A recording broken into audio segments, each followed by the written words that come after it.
I believe that in a world that seems inundated by overwhelming noise, that a quieted single sound can make our daily lives seem extraordinary.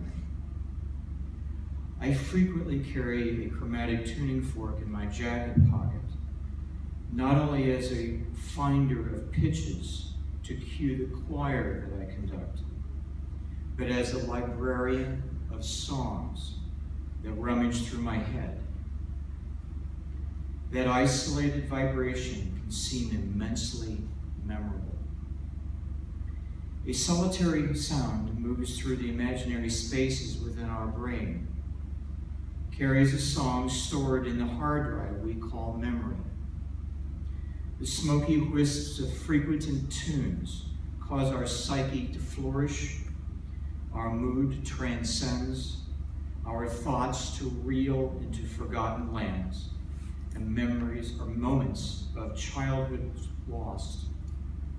Our realms of adulthood and present-day doldrums, or adventures beyond our imaginations.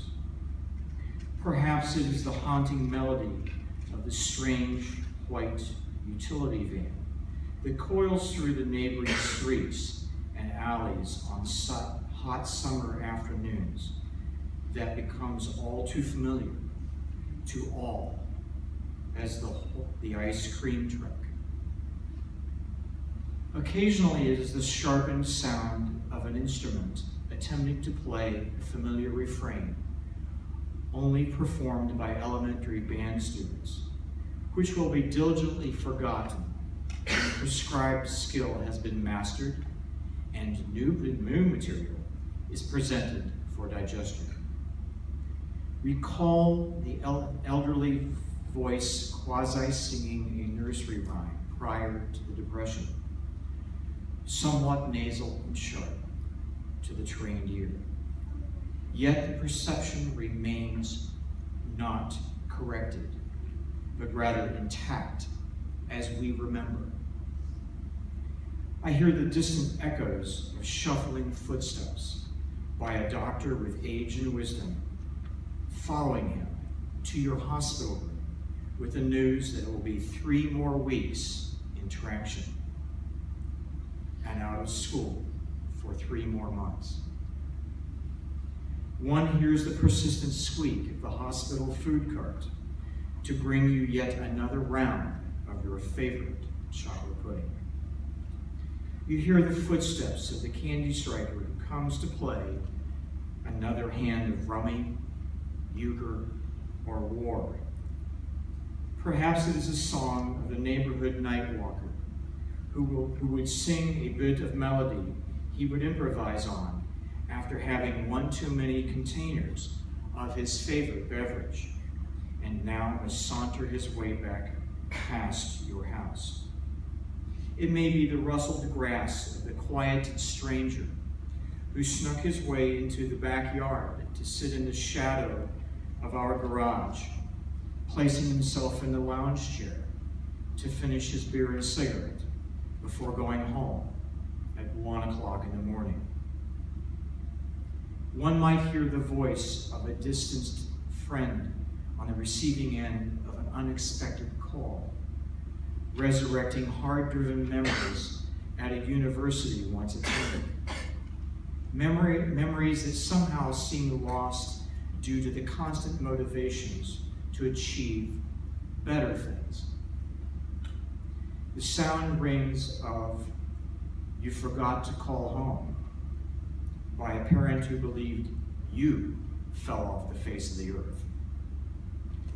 We recognize the timbre of the whistled note of a melody with distant recollections of a cheap Western film introduction by one of our favorite anti-heroes, feared imaginary creatures of a distant planet's hidden depths, or comedian from a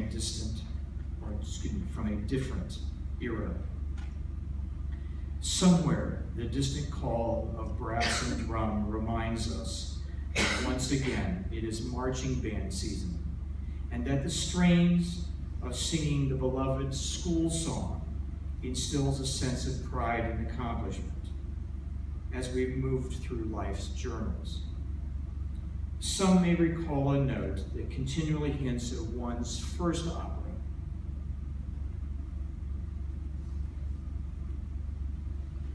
or a recorded concerto mentioned during a favorite teacher's last lecture. Perhaps the steel sound that magically changes tones with the movement of a spacer between the tongs of a musician's favorite tuning fork, given to the next generation of songsters. Perhaps that performed sound by the director of his musical followers before the traditional concert work presented at the end of the spring semester rings true with an audience who has been presenters themselves over many decades of preparation and faithful remembrance of years gone by. That solitary sound rings true for many. The medical world will frequently refer to sounds in our heads as tinnitus, a condition heard only by the person who has it. For some, it is a haunting memory, whispering